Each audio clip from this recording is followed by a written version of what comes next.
We want to factor each of the following completely.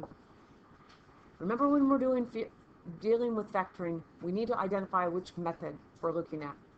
As we look at this particular problem here, the first thing that I see is there's a square in this problem.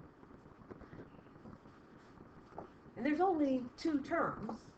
Because there's a squared and there's only two terms, this is the difference of squares. So once we identify the method, they're usually easier to deal with. We're going to take the square root of 4, which happens to be 2. 2 times 2 is 4. Square root of y squared is y. Y times y is y squared. Square root of 169 is 13. If you remember, we just do second and the x squared button gets you to that. Square root of 169 is 13.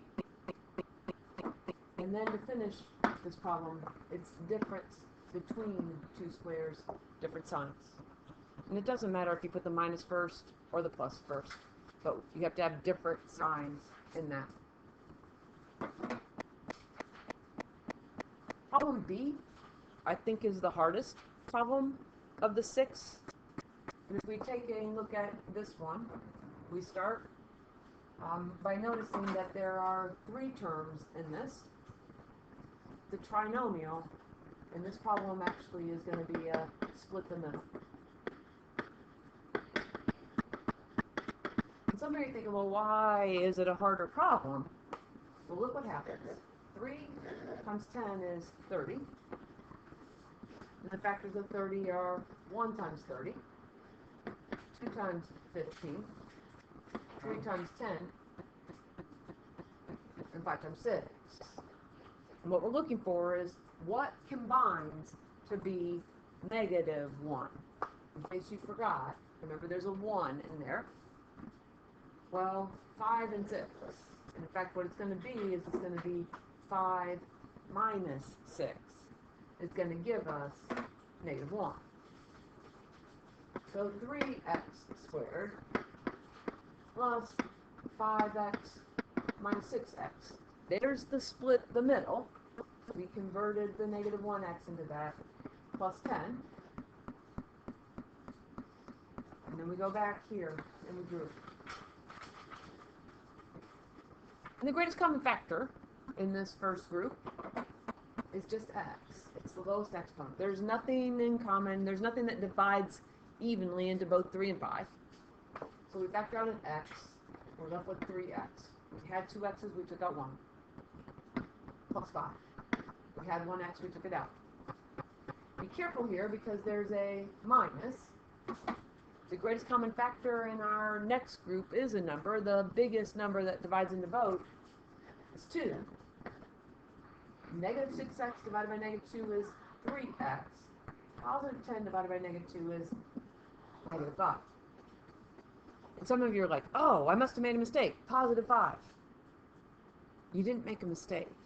There's a different value in here compared to here.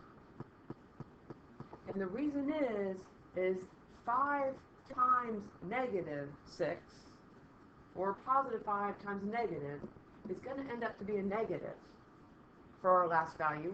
But our last value in this one is a positive. The reason that I say that I think this one is the hardest one is because you actually end up that this is prime.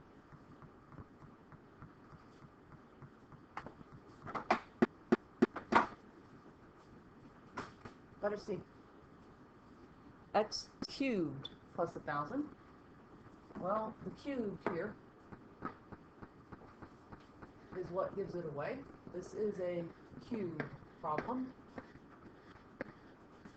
which is a SOAP problem.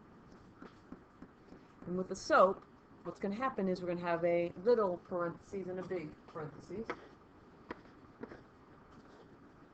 And we're going to take the cubed root of x cubed, which is x. I'm going to take the cubed root of 1,000.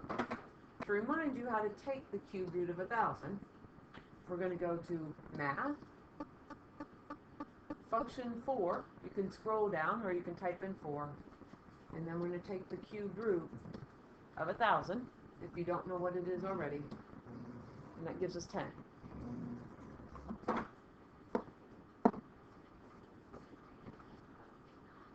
Now what we're going to do to figure out the rest, we're going to take x cubed divided by x. We had 3 x's, we took out 1, we got 2. Over here it's going to be 1,000 divided by 10. If you don't know what that is, type it in. 1,000 divided by 10 is 100.